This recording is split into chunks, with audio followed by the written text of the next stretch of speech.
शादियों का सीजन चल रहा था और हर तरफ बहुत चहल पहल थी। बिंदिया नाम की एक लड़की की शादी होने वाली थी और वो अपनी माँ के साथ शॉपिंग करने के लिए निकली थी। बिंदिया को अपनी शादी का लहंगा लेना था और वो एक बहुत बड़ी दुकान में गई। भैया, मुझे अपने यहाँ का सबसे सुंदर और भारी लहंगा दिखाना। मैं चाहती हूँ कि मेरी शादी में ऐसा लहंगा पहनूं कि बस सब देखते रह जाएं। अरे हाँ हाँ बिल्कुल मैडम, हम आपको अपनी दुकान का सबसे सुंदर लहंगा दिखाते हैं। ऐसा हो ही नहीं सकता कि आपको वो लहंगा पसंद ना आए। फिर दुकानदार बिंदिया को एक बहुत सुंदर लहंगा दिखाता है। वो लहंगा देखकर बिंदिया बहुत खुश हो जाती है। अरे वाह भैया, ये तो बिल्कुल मेरे सपनों के लहंगे जैसा है। मुझे एकदम ऐसा ही लहंगा चाहिए था। चलो, ये तो बहुत अच्छी बात है कि तुम्हें लहंगा इतना पसंद आ गया। अभी इसे जल्दी से ले लो और घर चलते हैं, बहुत काम है। बिंदिया की माँ दुकान वाले को पैसे देने लगती है और बिंदिया अपना लहंगा लेकर दुकान के बाहर निकल जाती है और सड़क के दूसरी पार जाने लगती है कि तभी सामने से एक बहुत बड़ा ट्रक आकर उसे टक्कर मार देता है। बिंदिया की माँ पीछे से आती है और वो ये सब देखकर दंग रह जाती है।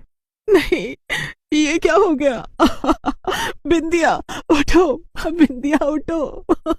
बिंदिया की माँ उसे उठाने की बहुत कोशिश करती है, लेकिन तब तक बिंदिया मर चुकी थी। बिंदिया एक चुड़ैल में तब्दील हो जाती है और वो वहीं खड़ी होकर ये सब तमाशा देख रही थी। ये क्या हो रहा है?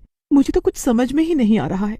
नहीं, मैं ऐसे नहीं मर सकती। अभी अभी तो मैंने अपने सपनों का लहंगा खरीदा था। मैं ऐसे कैसे मर सकती हूँ? मेरी शादी, मेरा लहंगा, नहीं नहीं नहीं। थोड़ी देर में कुछ लोग आते हैं और वो बिंदिया की लाश और उसकी माँ को वहां से लेकर चले जाते हैं। चुड़ैल वहीं खड़ी होकर अपनी माँ को और अपनी लाश को वहां से जाते हुए देखते हैं। अरे नहीं, ये सब क्या हो गया? अब मैं क्या करूं? चुड़ैल को कुछ भी समझ में नहीं आता है कि वो आगे क्या करे, तो वो पास में लगे एक बड़े से पीपल के पेड़ पर जाकर बैठ जाती है। 2 दिन बीत जाते हैं और चुड़ैल अब तक वहीं बैठी थी। अचानक से उसका ध्यान उस दुकान पर जाता है जहाँ से उसने अपना लहंगा खरीदा था। बिंदिया की माँ उसका लहंगा वापस लौटाने आई थी। अरे नहीं, ये क्या? माँ तो मेरा लहंगा वापस लौटा रही है। अब मैं क्या करूँ? ऐसे तो दुकानदार उस लहंगे को फिर किसी और को बेच देगा। नहीं नहीं, मैं अपना लहंगा किसी और के पास नहीं जाने दूंगी। वो सिर्फ मेरा लहंगा है और उसे सिर्फ मैं ही पहनूंगी। चुड़ैल मन ही मन में ठान लेती है कि वो अपने लहंगे को किसी और की नहीं होने देगी और वो हर हाल में अपने लहंगे को वापस पाकर ही रहेगी।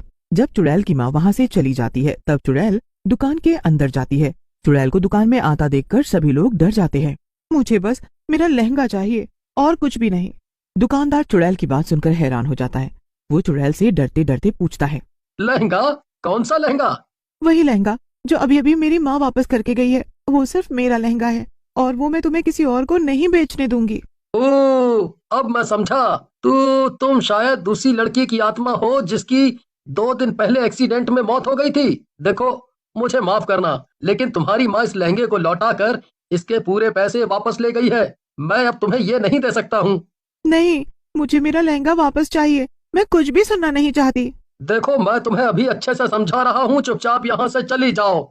अगर मुझे गुस्सा आ गया तो मैं अभी किसी बाबा या तांत्रिक को बुलाकर तुम्हें एक बोतल में बंद करवा दूंगा। ये सुनकर चुड़ैल थोड़ा डर जाती है। वो दुकान से चुपचाप बाहर निकल जाती है। लेकिन अब चुड़ैल उस दुकान पर पूरी तरह नजर रखने लगी थी, क्योंकि उसने हार नहीं मानी थी। और एक दिन उसने देखा कि एक लड़की उसी का लहंगा खरीद कर दुकान से बाहर आ रही है। ये देखते ही चुड़ैल गुस्से से आग बबूला हो गई। इस लड़की की इतनी हिम्मत कि ये मेरा लहंगा पहनेगी। इतना कहकर चुड़ैल ने उस लड़की का पीछा करना शुरू कर दिया। उसका पीछा करते करते चुड़ैल आखिरकार उसके घर तक पहुंच गई। लड़की अपने घर के अंदर चली गई और चुड़ैल बाहर खिड़की से सब कुछ देख रही थी। आओ राधा, कैसी रही तुम्हारी शॉपिंग? क्या तुम्हें अपनी पसंद का लहंगा मिल गया? हाँ हाँ माँ, अरे मुझे तो मेरी पसंद से भी बहुत अच्छा लहंगा मिल गया है आज। मैं सच में बहुत खुश हूँ। जब मैं इसे पहन कर आऊंगी ना तो देखना सब मुझे। ये सब कुछ देखकर चुड़ैल को बहुत गुस्सा आ रहा था और उसे उस लड़की राधा से बहुत जलन हो रही थी। उसे कुछ समझ नहीं आ रहा था कि वो कैसे अपना लहंगा राधा से वापस ले। चुड़ैल मौका देकर राधा के घर में घुस गई और जाकर उसके कमरे की अलमारी में छुप गई। तभी राधा अपने कमरे में उस लहंगे को लेकर आती है और उसे रखने के लिए अलमारी खोलती है। पर अलमारी में चुड़ैल को देखकर राधा जोर जोर से चिल्लाने लगती है। बचाओ बचाओ चुड़ैल! राधा चिल्लाते चिल्लाते बेहोश हो जाती है और उसके हाथ में पकड़ा लहंगा वहीं गिर जाता है। ये अच्छा मौका है, मुझे यहाँ से निकल जाना चाहिए, इससे पहले कि कोई यहाँ पर आ जाए। चुड़ैल लहंगा उठा के राधा के कमरे की खिड़की से भाग जाती है और जंगल की तरफ चली जाती है। अब ये लहंगा सिर्फ और सिर्फ मेरा है, कोई भी इसे मुझसे चुरा नहीं सकता। जल्दी से किसी शांत जगह पर जाती हूँ और इस लहंगे को पहन कर देखती हूँ। बड़ा मजा आएगा। चुड़ैल जंगल के बीचों बीच पहुंच जाती है और अपने लहंगे को पहन लेती है। उधर राधा के घर पर सभी लोग लहंगा चोरी होने की वजह से परेशान थे। राधा भी रोई जा रही थी और सबको यही बता रही थी कि उसका लहंगा एक चुड़ैल चुरा कर ले गई, पर कोई भी उसकी बात नहीं मान रहा था। तभी उसके घर की घंटी बजती है। राधा की माँ जाकर दरवाजा खोलती है। दरवाजे पर बिंदिया की माँ खड़ी थी। वो राधा की माँ से पूछती है, मैंने सुना है आपका लहंगा चोरी हो गया, अब क्या मैं आपकी बेटी से मिल सकती हूँ? शायद मैं आपका लहंगा वापस लाने में मदद कर सकूं। तभी वहां पर राधा आ जाती है और वो बिंदिया की माँ से कहती है, कौन है आप और आप मेरा लहंगा वापस लाने में मेरी मदद कैसे करेंगी? जरूर आपको मेरी बात पर यकीन नहीं होगा।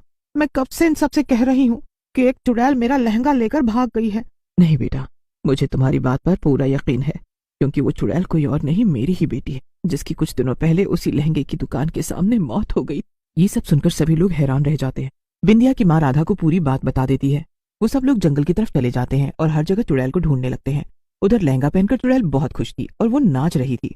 बिंदिया की माँ उसे नाचते हुए देख लेती है। वाह वाह वाह, क्या सुंदर लहंगा है, और मुझ पर तो ये और भी सुंदर लग रहा है। क्या बात है। चुड़ैल गोल गोल घूमकर नाच रही थी कि तभी बिंदिया की माँ उससे कहती है, रुक जा बिंदिया। अरे माँ, तुम? कोई बात नहीं, अच्छा हुआ तुम यहाँ आ गई। देखो ना मैं कितनी सुंदर लग रही हूँ। भले ही मेरा सपना सच नहीं हो पाया शादी का, पर देखो ना माँ, ये सपनों का लहंगा मेरे पास है। मैं इसे पहनकर कितनी सुंदर लग रही हूँ। नहीं बिंदिया, ये लहंगा तेरा नहीं है, ये किसी और का लहंगा है जो कि तूने चुराया है। अगर ये तूने उसे वापस नहीं किया तो उसकी शादी रुक जाएगी। माँ, तुम मेरी तरफ हो या उस लड़की की तरफ? तुम मेरी माँ हो और ये लहंगा सिर्फ मेरा है। मैं उस लड़की को मार दूंगी। रुक जा बिंदिया, वरना अगर तू नहीं रुकी तो मैं इस लहंगे के साथ साथ तुझे भी जला दूंगी, समझी? तू किसी मासूम की जिंदगी इस तरह से बर्बाद नहीं कर सकती। नहीं, ये नहीं हो सकता, ये सिर्फ मेरा लहंगा है। मैं इसे लेकर यहाँ से भाग जाऊंगी और फिर कभी यहाँ नहीं आऊंगी।